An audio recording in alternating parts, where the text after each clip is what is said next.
오늘은 종교개혁 주일입니다. 종교개혁은 질문으로 시작됩니다. 1517년 마틴 루터가 비텐베르크 성당의 95개 조에 해당하는 반박문을 게재하면서 종교개혁이 시작됩니다. 어떤 믿음이 올바른 믿음인가? 지금 우리가 정말 하나님께서 기뻐하시는 믿음을 갖고 있는가? 라고 하는 질문이 95개 조항에 담겨져 있습니다. 그때 당시의 세계는 교회가 지배를 했습니다. 심지어는 왕까지 교황이 임명하는 지경에 이를 정도로 교회가 그 세계를 지배하고 있었지만 타락한 모습 때문에 많은 사람들이 교회를 비판하고 비난하기를 시작했습니다. 그때 호련히 일어서서 질문합니다. 우리의 믿음은 정말 올바른 믿음인가? 지금도 우리가 신앙생활을 하면서 우리가 늘 고민해야 될 것은 이 질문입니다. 나는 정말 하나님께서 기뻐하시는 믿음 위에 서고 있는가? 내가 지금 믿는 이 믿음이 하나님의 말씀 안에 든든히 세워진 믿음인가? 라고 하는 것을 언제나 생각하고 그 믿음을 가지고 살아가는 것은 너무나 중요합니다. 그런데 이 질문이 단순히 그냥 교회에게만 나에게만 질문된 것이 아니라 그 당시에 권력을 가지고 있었던 교회까지 질문이 가면서 새로운 시대를 열어가는 서광이 열렸다라고 하는 사실을 알 수가 있습니다. 오늘도 마찬가지입니다. 오늘날 우리에게 필요한 것은 무엇인가? 우리 스스로에게 질문할 수 있어야 돼요. 내게 주신 하나님의 은혜가 무엇인가? 내가 이 땅에서 올바로 신앙생활을 하며 산다고 하는 것이 무엇인가를 생각하며 사는 것이 중요하다. 오늘 형통의 사람 다니엘을 통해서 우리들의 삶은 과연 형통한 삶을 누릴 만한 충분한 믿음이 내게 있는가? 특별히 여러 가지로 복잡하고 어려운 시대를 살아가는 우리들에게 형통이 주는 의미는 무엇일까? 우리 모두가 함께 생각하는 시간이 될 수 있기를 바랍니다. 다니엘이 활동하던 시기들은 이런 사회적 배경이 있었습니다. 기원전 586년 유다 왕국은 바벨론 제국에 의해 멸망합니다. 이스라엘 백성들은 두 눈 뜨고 예루살렘이 무너지는 것을 보고 하나님의 성전이 유린당하는 것들을 봅니다. 이스라엘 백성들은 하나님께서 타락한 자신들을 영영 버리셨구나 라고 하는 생각을 했습니다. 어떤 사람들은 여호와 하나님께서는 곧 세상을 다스리는 절대 유일하신 하나님, 온 우주 만물을 창조하시고 다스리시는 하나님보다는 그냥 일국의 하나님으로 힘없고 연약한 하나님인 것처럼 여겨지는 절망과 회의에 빠지게 되었습니다. 그들은 스스로가 더 이상 하나님은 우리를 지켜주시는 분이 아니라 오히려 우리에게 힘들고 어려운 일들을 주시는 분이다 라고 착각하며 자기들이 원하는 대로 살기를 시작합니다. 무엇보다도 바벨론 제국에 의해 함락된 후 이스라엘 백성들은 바벨론 제국 각처로 강제 이주가 됩니다. 한마디로 낯선 이국 땅에 옮겨 살 수밖에 없는 처지가 된 것입니다. 그런데 이런 바벨론 제국도 메데 다리오 왕과 바사 왕 고레스 연합군에게 함락을 당합니다. 이렇게 급변하는 정세 속에서 이스라엘 백성은 식민지 백성으로 살았습니다. 식민지에 사니까 결코 평탄할 수 없었겠죠. 너무나 힘들고 어려운 삶의 연속이었습니다. 다니엘이 살았던 시대가 이런 시대입니다. 과연 하나님께서 살아계실까? 하나님께서 살아계시다면 왜 하나님의 백성인 이 선민이 이렇게 고통을 받는 것일까? 어떻게 하나님의 백성들이 다른 사람들의 지배를 받게 되지? 이러한 절망적인 상황에 이르자 많은 사람들은 그 세상에서 적당히 타협하며 사는 것이 이스라엘 백성들의 모습이었습니다. 그런데 그곳에서도 다른 믿음의 삶을 산 사람이 있습니다. 그 사람이 바로 다니엘입니다. 그는 어디에 있든지 믿음을 지켜 위대한 하나님의 사람임을 증거하고 있습니다. 비록 포로로 끌려와 살고 있다 해도 자기의 믿음을 굳건히 지킨 사람입니다. 저는 지난 한 주 동안 새벽을 깨워 기도하며 다니엘과 세 친구의 믿음이 어땠는지, 그리고 그들을 통해서 하나님께서 어떻게 역사했는지를 함께 은혜를 받았습니다. 그런데 오늘 본문은 그의 전기를 마지막으로 정리하면서 28절에 다니엘을 다리오 왕 시대와 바사 왕 시대에 형통한 사람이라고 소개하고 있습니다. 메대의 다리오 왕과 바사의 고레스 왕 치하에서 그는 형통한 사람으로 살았다고 기록하고 있습니다. 그럼 사전적 의미의 형통은 어떤 의미인가? 표준 국어 대사전을 보면 모든 일이 뜻과 같이 잘 되어감이라고 정의되어 있습니다. 다시 말해서 내가 계획하고 꿈꾸는 대로 잘 돼가는 것이 형통이다. 그런데 인터넷으로 형통을 한번 쳐보면 참 많은 형통의 얘기들이 주로 성경적이거나 설교 속에 통용되는 것을 볼 수가 있습니다. 그만큼 우리는 일상에서 형통을 갈망합니다. 기도를 드릴 때도 형통하게 해달라고 많이 기도합니다.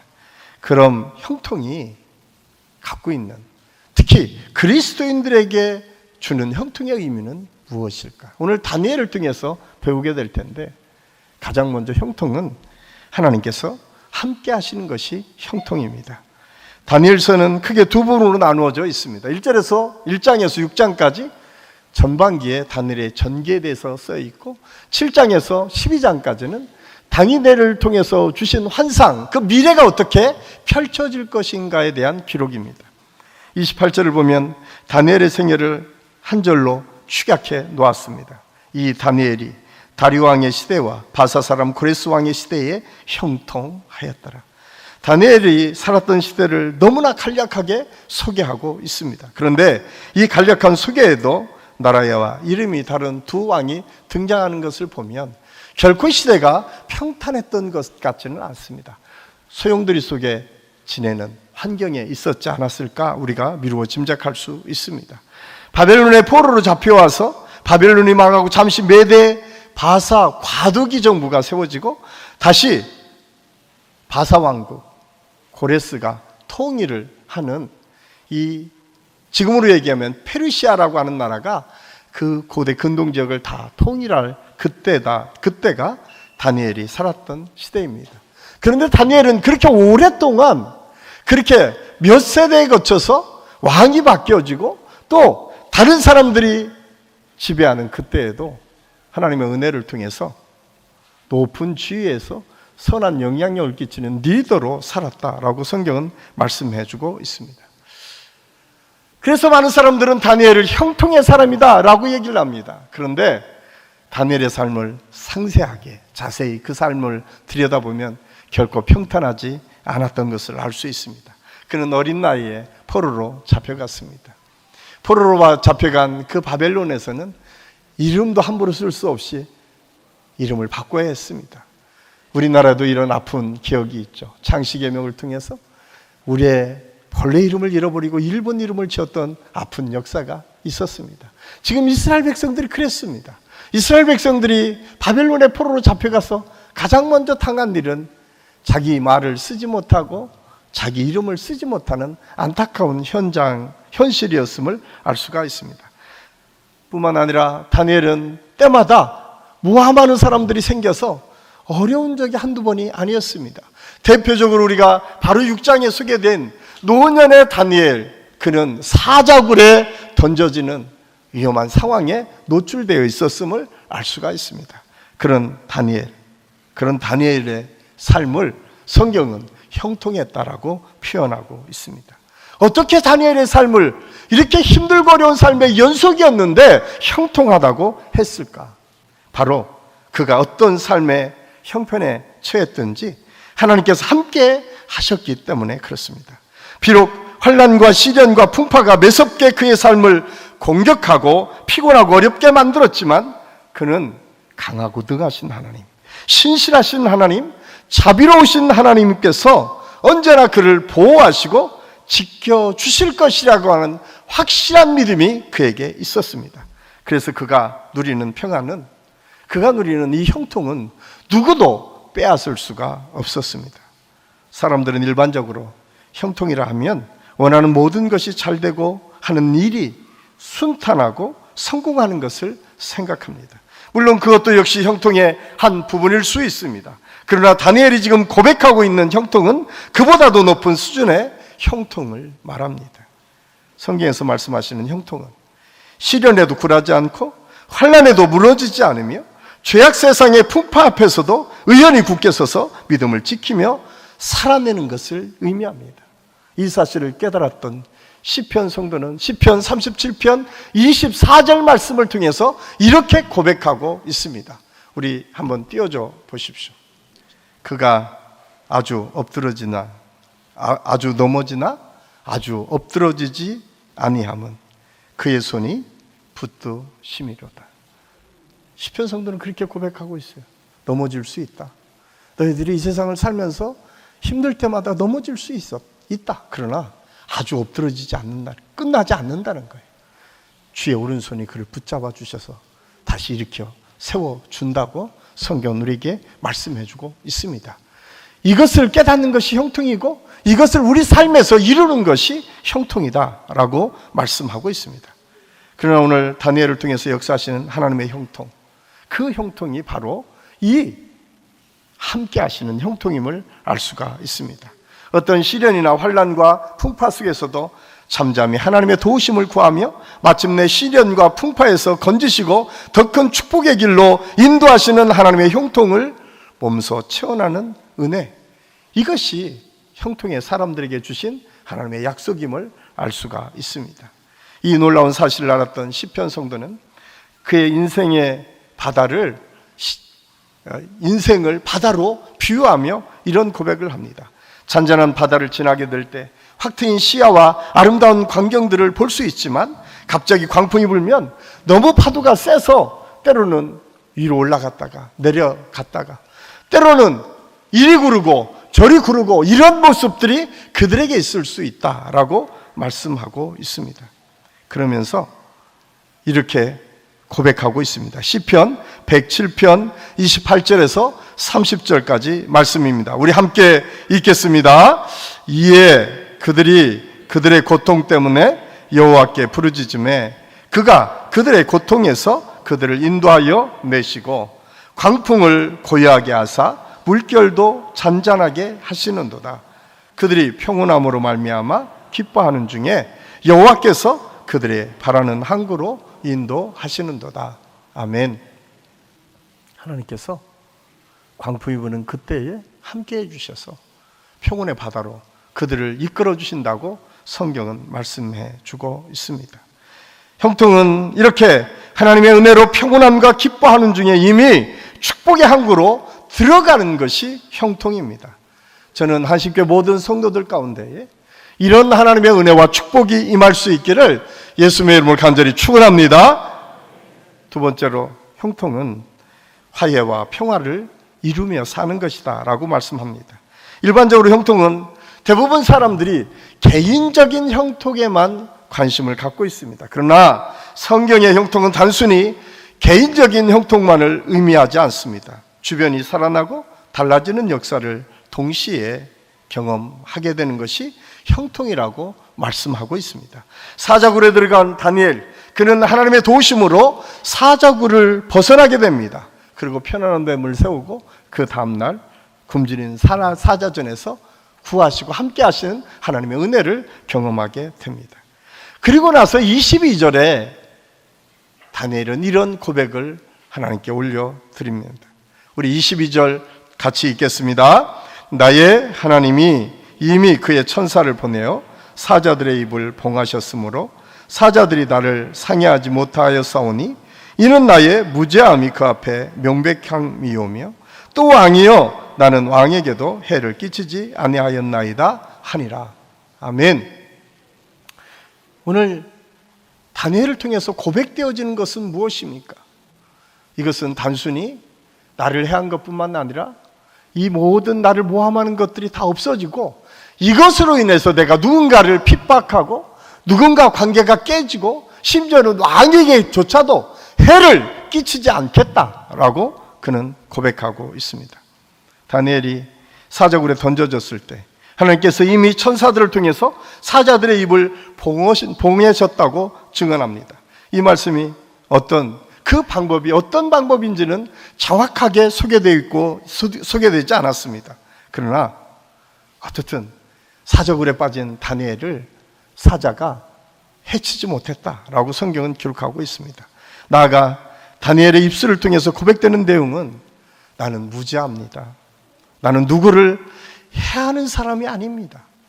나는 누구를 모함하거나 어렵게 하는 사람이 아닙니다. 심지어는 그 사람들이 모함했던 내용이 무엇입니까? 다니엘이 다리왕을 어렵게 했다라고 모함하지 않았습니까? 그럼에도 불구하고 나는 그렇게 해하지 않았다라고 그렇게 고백하고 있습니다. 이 사실을 통해서 형통은 화해를 이루는 것입니다. 형통은 평화를 확실하게 드러내는 것이다 라고 하는 사실을 우리가 알 수가 있습니다. 사실 성경에는 자세하게 기록되지 않았지만 다니엘의 사자굴 사건은 개인의 사건이기도 하지만 이유로 보면 엄청난 이스라엘 백성들에게 중요한 사건 중에 하나였을 것입니다. 왜냐하면 다니엘은 유다 백성의 지도자였습니다. 이방 민족의 지도자, 그 사람이 죽임을 당했다면 그 다음에는 줄줄이 이스라엘 사람들이 탄압당하고 유다 민족들이 핍박당한다라고 하는 사실을 우리가 알 수가 있습니다. 왜냐하면 과거 우리 일제감정기에 우리나라가 우리 지도자들이 힘들고 어려울 때마다 그들을 핍박하고 죽이고 거기에서 끝이는 것이 아니라 일반 민중들, 일반 대중들을 언제나 괴롭혔던 역사가 있었기 때문에 바벨론도 역시 똑같았을 것이다 라고 우리가 추정할 수 있을 것입니다. 그런데 하나님께서 다니엘을 구원해 주심으로, 그리고 그 다니엘을 통해서 유다 민족도 다시 희망을 가지고 그곳에서 평탄한 삶이 펼쳐질 수 있었음을 알 수가 있습니다. 이렇듯 형통은 나뿐만 아니라 유다 민족을 살리는 놀라운 역사를 이루어갔고 또 다른 사람에게 화해와 평화를 이루어가는 놀라운 역사가 있는 것이 형통임을 오늘 성경을 통해서 우리가 깨닫게 됩니다. 하나님의 형통은 이렇듯 화해를 이루고 새로운 시대를 열어갑니다. 이 사실을 깨달은 사도 바울은 이렇게 에베소 2장 12절 말씀을 통해서 우리에게 말씀해 주고 있습니다. 우리 함께 읽겠습니다. 그는 우리 화평이신지라 둘로 하나를 만드사 원수된 것 곧 중간에 막힌 담을 자기 육체로 허시고. 그렇습니다. 예수님께서 이 땅에 오셔서 하나님과 우리의 막혔던 담이 헐렸다고 말씀하고 있습니다. 인간과 인간의 답답하고 힘들고 어려웠던 관계들이 회복되었다고 말씀하고 있습니다. 인간과 자연 속에 서로 먹고 먹히는 관계들이 다시 화평을 이루는 관계로 회복시켰다. 이것이 성경이 예수 그리스도의 십자가 사건을 통해서 이 땅에 내려주신 하나님의 축복임을 우리에게 말씀해주고 있습니다. 그렇습니다. 형통은 이렇듯 관계를 회복시키는 것이 형통이라고 하는 사실을 우리가 알아야 됩니다. 사랑하는 한식교회 성도 여러분, 지금 여러분 삶이 막혀 있습니까? 도대체 너무 어렵고 힘들어서 모든 것을 포기하고 싶은 상황에 놓여 있지는 않습니까? 인간 관계 때문에, 아버님 사업의 문제 때문에 여러 가지 아픔과 고통 속에 그냥 주저앉아 계신 분이 혹시 이 자리에 있지는 않습니까? 그렇다면 오늘 형통을 통해서 화해를 이루고 새로운 길을 열어주시는 그런 하나님의 은혜와 축복을 누릴 수 있기를 예수님의 이름으로 간절히 축원합니다. 또한 마지막으로 형통은 하나님의 영광이 나타나는 것임을 우리에게 증언하고 있습니다. 하나님의 형통은 결국 하나님의 영광을 드러냅니다. 하나님의 살아계심을 아주 분명하게 선포하십니다. 그것도 믿지 않는 이방 나라의 왕의 입술을 통해서 아주 분명하게 선언하고 선포하십니다. 이 말은 형통은 새 생명을 구원하는 역사가 계속 이어지도록 하나님께서 역사해 주신다고 하는 사실입니다. 오늘 우리가 읽은 26절에서 27절까지 말씀 우리 같이 읽겠습니다. 내가 이제 조서를 내리노라. 내 나라 관할 아래에 있는 사람들은 다 다니엘이 하나님 앞에서 떨며 두려워할지니 그는 살아계시는 하나님이시요 영원히 변하지 않으실 이시며 그의 나라는 멸망하지 아니할 것이요 그의 권세는 무궁할 것이며 그는 구원도 하시며 건져내기도 하시며 하늘에서든지 땅에서든지 이적과 기사를 행하시는 이로써 다니엘을 구원하며 이 사자의 입에서 벗어나게 하셨음이라 하였더라. 다리오 왕은 메대의 왕입니다. 그 당시에 고대 근동적을 지배했던 왕입니다. 그 왕의 조서를 통해서 이제 전능하신 하나님이 어떤 분이신지, 그냥 이스라엘의 하나님, 그 하나님이 아니라 온 우주 만물을 다스리시는 전능하신 하나님이심을 증거하고 선포하고, 그것도 이방 나라의 왕의 입술을 통해서 조서를 내리게 함으로 그것이 선포되었다라고 하는 사실입니다. 뿐만 아니라 하나님께서 이 과정을 통해서 새로운 길이 열려지도록 예비하시고 준비하신다라고 하는 사실을 또한 알 수 있습니다. 역사가 요세푸스의 기록을 보면 다리오 왕은 바사 왕국의 고레스 왕, 그러니까 페르시아 왕의 고레스 왕의 장인입니다. 실질적으로 외삼촌인데 그 딸을 고레스에게 줌으로 인해서 장인이 된 거죠. 그런데 이 메대 왕 다리오 왕이 나중에는 고레스에게 그 나라를 물려주게 됩니다. 그래서 명실상부하게 이 고레스 왕이 바사의 제국을 통일하는 왕으로 등장함을 세계 역사는 우리에게 가르쳐주고 있고 성경을 또한 우리에게 말씀해주고 있습니다. 그런데 이 모든 사실이 왕의 입술로 통해서 여호와 하나님이 어떤 분이신지를 아주 분명하게 공표하도록 하신 이 모든 것은 하나님의 치밀한 계획이었습니다. 왜냐하면 하나님께서는 고레스 왕을 통해서 다시 이스라엘을 회복하게 하는 놀라운 역사를 이루시기 때문에 그렇습니다. 우리가 잘 아는 에스라, 잘 아는 느헤미야라고 하는 위대한 믿음의 사람들이 다시 예루살렘을 회복하고 재건할 수 있었던 것은 이 고레스 왕이 칙령을 통해서 이방 나라들에게 그렇게 새로운 일을 이룰 수 있도록 펼쳐주었기 때문에 가능했습니다. 이 사실은 오늘 이 저서를 통해서 이미 하나님이 어떤 분이신지를 보여주셨고 그 그루터기들을 예비하고 준비하셔서 마침내 하나님의 나라를 열어갈 수 있는 은혜를 주셨음을 성경은 우리에게 말씀해 주고 있습니다. 그렇기 때문에 형통은 새로운 역사를 이루어가는 그루터기들을 세우고 인도해 가는 것입니다. 형통은 나뿐만 아니라 또 다른 사람에게 아름다운 역사를 이루어갈 수 있도록 축복의 통로가 되는 것이 형통임을 오늘 성경은 우리에게 말씀해 주고 있습니다. 이 사실을 이미 수십 년 전, 수백 년 전 요셉이 창세기 45장 7절 8절을 통해서 이런 고백을 통해서 우리에게 증거하고 있습니다. 하나님이 큰 구원으로 당신들의 생명을 보존하고 당신들의 후손을 세상에 두시려고 나를 당신들보다 먼저 보내셨나니 그런즉 나를 이리로 보내는 당신들이 아니요 하나님이시라. 하나님이 나를 바로에게 아버지로 삼으시고 그 온 집의 주로 삼으시며 애굽 온 땅의 통치자로 삼으셨나이다. 요셉은 그런 고백을 합니다. 형들이 나를 미워해서 나를 파는 것 같은데 그렇지 않습니다. 하나님께서 섭리하셨습니다. 저는 여러분 고통 속에 있고 힘듦 속에 있는 여러분의 자녀들이 있다면 오늘 이 요셉의 고백, 이 다니엘의 고백처럼 지금 환경을 바꾸어서 새로운 길을 열어가시는 하나님의 형통을 기대하고 소망할 수 있기를 간절히 소원합니다. 하나님께서는 이 민족을 그렇게 구원해 주시고 이 민족을 통해서 또 다른 길을 열어주시는 하나님의 일을 예비하여 주셨습니다. 형통은 새로운 삶을 향해 나아가는 것입니다. 그래서 형통을 통해서 하나님의 영광이 나타났음을 우리가 오늘 말씀을 통해서 깨닫게 됩니다. 사랑하는 한식교회 성도 여러분, 여러분의 삶에 형통이 있기를 원하십니까? 내 자식이 형통한 삶을 살기를 원하십니까? 오늘 다니엘처럼 요셉처럼 언제나 하나님과 동행하는 삶을 살 수 있기를 간절히 소원합니다. 어떤 상황에서도 임마누엘 하나님께서 함께 하심을 믿으시기를 바랍니다. 어떤 상황에서도 누구와도 화해를 이루며 평화의 삶을 살아가도록 인도하시는 하나님을 바라보십시오.